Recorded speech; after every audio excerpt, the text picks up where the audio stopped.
मैं सरताज आलम, खबर 7 से। हम लोग हैं उत्तराखंड के हल्द्वानी में, और हल्द्वानी में इस समय हम लोग एक रेस्टोरेंट में हैं जहां पर हल्द्वानी पंजाबी महासभा की एक प्रेस चल रही है लोहड़ी उत्सव को लेकर। हल्द्वानी में शानदार तरीके से लोहड़ी उत्सव मनाया जाता रहा है और इस बार भी उसकी तैयारियां हैं। बड़ी पार्टियां भांगड़े करने के लिए हल्द्वानी आएंगी और कई तहजीबों को मौका मिलेगा, एक मंच मिलेगा। तो आइए जानते हैं कब लोहड़ी उत्सव मनाया जा रहा है, उसकी तैयारी किस किस तरह से चल रही है और आगे अब क्या होगा। आवाज नहीं आती, फोटो में आवाज कैसा है? फोटो में आवाज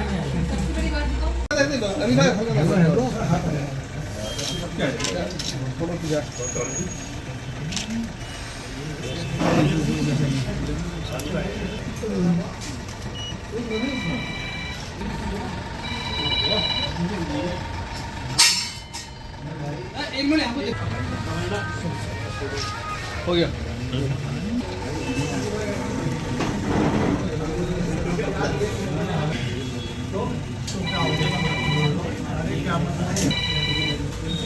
जी, लोहड़ी उत्सव किस तरह से मनाया जा रहा है और क्या है? पहले तो सबसे धन्यवाद कहूँगा सरताज भाई, आप सभी जितने भी संस्कृत परिवार कार्यक्रम होते हैं उन सबको आपके द्वारा कवरेज दी जाती है। और ये पंजाबी जन कल्याण समिति द्वारा हर वर्ष यहाँ पर हल्द्वानी में एक साझे रूप से पूरे शहर के जितने भी हमारे पंजाबी परिवार हैं उनको एकत्रित एक जगह करके और उनके द्वारा सामाजिक रूप से सभी लोगों को जोड़कर एक लोहड़ी का कार्यक्रम हमेशा पंजाबी जन कल्याण समिति करती हुई आई है। इसमें कार्यक्रम में हमारे मुख्य अतिथि के रूप में माननीय अजय भट्ट जी उपस्थित रहेंगे। और इस लोहड़ी जो पर्व में हमारे जो बच्चे हैं जिनकी पहली लोहड़ी होती है उनको समिति बहुत शानदार उपहार देती है, और जिनका प्रथम विवाह होता है, प्रथम वर्ष विवाह का लोहड़ी का होता है, उनको भी बहुत सुंदर उपहार दिए जाते हैं।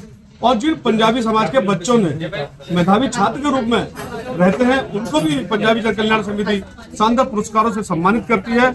और करीब एक साथ उनके लोहड़ी को जलाने के बाद हम आए हुए अतिथियों के साथ सह भोज करके उनके साथ नाच गाकर और पूरे शहर को एक साथ करके, समाज को एक साथ करके भंगड़ा गिद्दा पा के अपने त्योहार को मनाते हैं, अपने कल्चर को मनाते हैं। और संस्कृति हमारी जो लोहड़ी की है, प्रथम लोहड़ी जो किसी भी चीज की हो उसको मनाकर एक इसमें कहावत भी है, जो कहावत जुड़ी हुई है।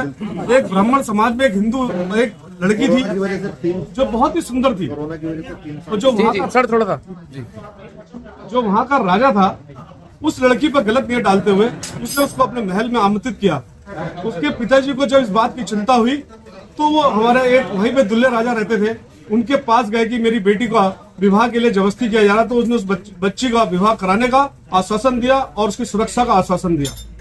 उस लड़की का उसने एक योग्य वर्ष से विवाह कराया।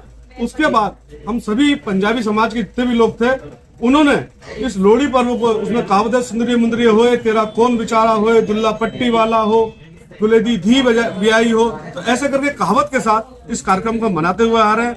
और ये रवि की फसल को हम सूर्य को अर्पित करते हुए किसानों की तरफ से इसको आराधना की जाती है कि हे प्रभु इस फसल को इस प्रकार लहराते हुए रखना जिस प्रकार हमारे परिवार बच्चों को लहराते हैं, इसी प्रकार से मनोकामना करते हैं। कितने तारीख को, कितने बजे और कहां पर कर रहे हैं? 12 तारीख को 6:30 बजे से सुगतलम बैंक्वेट हॉल में इस कार्यक्रम करने जा रहे हैं, जिसमें 10 बजे इसका समापन होगा और सहभोज के बाद इस कार्यक्रम में समापन। शिरकत करने वाले इसके अंदर जो जैसे आपने लिख रखा है ओसीपी भांगड़ा ग्रुप वगैरह, इस तरह से कौन कौन आ रहा है? ये ओसीपी भांगड़ा ग्रुप एक बहुत ही सुंदर दिल्ली का ग्रुप है जो पूरे इंडिया में विख्यात है।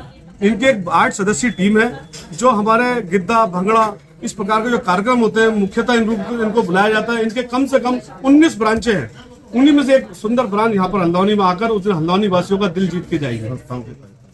बहुत बहुत शुक्रिया सर। लोहड़ी का कार्यक्रम आप लोग करने जा रहे हैं, लोहड़ी का एक विशेष महत्व है पंजाबी समाज में, तो किस तरीके से मनाते हैं, क्या महत्व है इसका? ये एक ऐसा कार्यक्रम है, ऐसा त्योहार है जो खुशियों से भरा है। इसमें कन्याओं की रक्षा और उनके आत्मसम्मान से जुड़ा हुआ ये त्योहार है। इसको पंजाबी समुदाय बड़े धूमधाम से हर वर्ष मनाता है। कोरोना काल की वजह से पिछले 2-3 वर्षों से हम इस कार्यक्रम को भव्य स्तर पर नहीं कर पाए। इस वर्ष ये बड़े धूमधाम से मनाया जा रहा है। अपने पंजाबी परिवार के बच्चे जो मेधावी बच्चे हैं उनको सम्मानित करना हो, प्रथम लोहड़ी जिन नवजात शिशुओं की हो या जो नवविवाहित नए जोड़े हैं उन सबको बड़ा सुंदर से उपहार देकर और बाहर से आई भंगड़ा गिद्दा टीमों द्वारा इसमें उत्साहवर्धन के लिए उनके कार्यक्रम और नगर की बड़ी संस्थाएं नृत्य संस्थाएं उनके द्वारा कार्यक्रम आयोजित किया जाएगा। और तत्पश्चात सहभोज के साथ पूरे नगर की संस्थाओं को सम्मानित 5 संस्थाओं को सम्मानित करने का भी हमारा कार्यक्रम है, जो नगर के शुभ के लिए उनके अच्छे कार्यक्रमों को नगर में करते हैं, सेवाएं करते हैं, उन संस्थाओं को हम सम्मानित करेंगे। पंजाबी समुदाय का प्रयास है कि सब समुदाय आपस में मिलजुल कर काम करें और खुशियां प्राप्त करें।